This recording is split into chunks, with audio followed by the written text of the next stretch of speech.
From the sky, New Jersey looks like any other slice of East Coast sprawl, but the moment you're on the ground, something feels off. You cross 3 town lines on a 5-minute drive.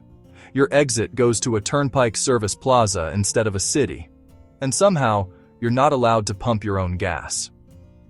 On paper, New Jersey is just one of 50 states. In reality, it's the most densely populated state in the U.S., packing over 1,000 people into each square mile, more than many countries. Yet it doesn't have one big dominant city. Instead, it's a web of small towns, highways, and invisible borders. So why does New Jersey feel so different from the rest of America? The answer is hidden in 3 forces: extreme density, radical local control, and a landscape built as a corridor, not a destination. If you understand those 3, New Jersey suddenly makes sense, and so does a lot of modern America. Let's start with a simple number: population density. New Jersey squeezes roughly 9 million people into an area smaller than many western counties. That works out to about 1,250 people per square mile, making it the most densely populated state in the country, number 1 out of 50. But if you drive through New Jersey, it doesn't look like Manhattan stacked on top of itself. You see single-family homes, strip malls, patches of forest, and the occasional farm. The density is there, but it's hiding in plain sight, spread across hundreds of compact towns instead of one giant metropolis. This is the first secret of why Jersey feels so different. Most Americans either live in big cities with skyscrapers or in small rural towns with lots of open land. New Jersey lives in the blurry middle, a continuous strip of suburbia that, together, functions like one giant city, but one that has never admitted it. Zoom in on a map. The gaps between Jersey City and Newark, or between Trenton and New Brunswick, are shrinking. Over decades, housing, warehouses, and office parks have stitched them together into a nearly continuous urban corridor. Geographers call this a megalopolis, a chain of cities so close they merge into one large urban region. Zoom out, and New Jersey is basically the bridge between 2 of America's biggest metro areas: New York to the north, Philadelphia to the southwest. The result? Jersey is crowded because of the cities around it, but it isn't quite one of them. That in-between status is going to keep showing up. Now imagine this already dense state sliced into hundreds of tiny governments. New Jersey has around 560+ municipalities, boroughs, townships, cities, giving it one of the highest numbers of local governments per capita in the U.S. In some areas, crossing a single street means you've changed towns, police departments, and school districts. This is New Jersey's obsession with home rule, the idea that local communities should control almost everything: zoning, schools, services, even their own tiny slices of the tax base. It's a tradition that goes back to the 19th and early 20th centuries, when towns kept splitting into smaller and smaller pieces rather than be governed from somewhere else. At first, that sounds kind of charming. You get super local control. People know their mayors. School boards are down the street. But there's a catch. Every tiny town still needs its own buildings, administrators, police, and sometimes its own school district. New Jersey has hundreds of them. That helps explain one of the state's stereotypes: high property taxes. When you carve a dense, complex state into hundreds of mini-governments, efficiency isn't exactly the top priority. Trying to merge towns is politically radioactive. Residents cling to their local identity, even if the town is just a few thousand people.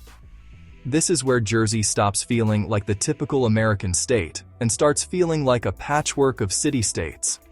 You don't just live in New Jersey. You live in this township, this school district, this side of the highway. Lines that matter a lot more than the state border on your license plate. And those invisible lines shape daily life. Which school your kid can attend, how often your street gets paved, whether your neighborhood fights over building apartments or keeps everything single-family.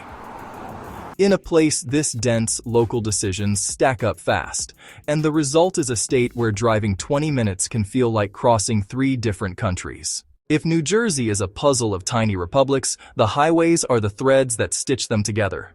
In the mid-1900s, the state built 2 iconic roads, the New Jersey Turnpike and the Garden State Parkway. They weren't designed like typical local highways, they were super corridors, moving people through the state as fast as possible. Look at a map. The turnpike is a straight industrial artery. Trucks, ports, refineries, warehouses. The parkway is a more scenic spine, connecting the north to the shore and the south. But both have the same side effect. They turn New Jersey into a hallway between destinations. Most people from outside the state know it from the inside of their car. Service plazas, toll booths, that glimpse of smokestacks in the meadowlands on the way to New York. For them, New Jersey isn't a place to arrive. It's the tunnel you pass through. Yet just beyond those guardrails are whole worlds. Dense immigrant suburbs, historic mill towns, shore communities that triple in size in summer. That contrast, the anonymous highway versus the hyper-specific towns, is a big reason New Jersey feels so strange. You're always close to somewhere, but the road is trying very hard to get you somewhere else. Here's a quick human story. You leave Philadelphia at night. Within 20 minutes, you're on the turnpike, stopping at a service plaza with a Jersey diner, a couple of fast food chains, and a mini convenience store. You fill up your tank, but you don't touch the pump. In 2025, New Jersey is the only state where it's still illegal for drivers to pump their own gas, after Oregon finally dropped its ban.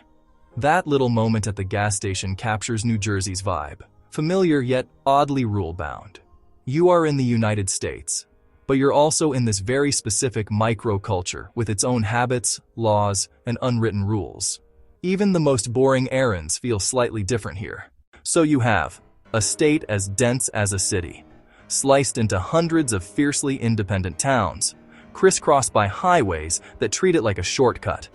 Put that all between New York City and Philadelphia, and you get an identity crisis baked into the landscape. North Jersey watches New York's TV stations, roots for its sports teams, copies its accent. South Jersey looks to Philadelphia, its news, its teams, even its sandwich vocabulary. Inside the state, people argue about whether Central Jersey even exists. They debate whether the breakfast meat is called pork roll or Taylor ham. These sound like silly online fights, but they're really about something deeper. Who gets to define what New Jersey is when it's permanently in two other cities' gravity wells? All the while, the state quietly becomes one of the most diverse and economically complex corners of the country. Ports feeding global supply chains, research hubs around universities, immigrant communities from almost everywhere, bedroom suburbs for two mega regions at once. New Jersey doesn't feel like the average America you see in movies, because it isn't. It's America turned up, more crowded, more divided into tiny jurisdictions, more dependent on infrastructure, more tied into giant urban networks. Here's the twist. The things that make New Jersey feel weird today, density, complex suburbs, fights over local control, life organized around giant corridors, are spreading. Other states are growing denser, more suburban, more tangled in highways and zoning battles. In a way, New Jersey isn't the odd one out. It's the prototype, an early version of where much of America is heading. So, if the state doesn't feel like the rest of the country, maybe it's the rest of the country that hasn't caught up yet. Because once you see the hidden system behind New Jersey, its density, its home-ruled town map, and its role as a corridor between giants, you realize something. New Jersey doesn't just feel different, it's where America's future has been test driving itself for decades.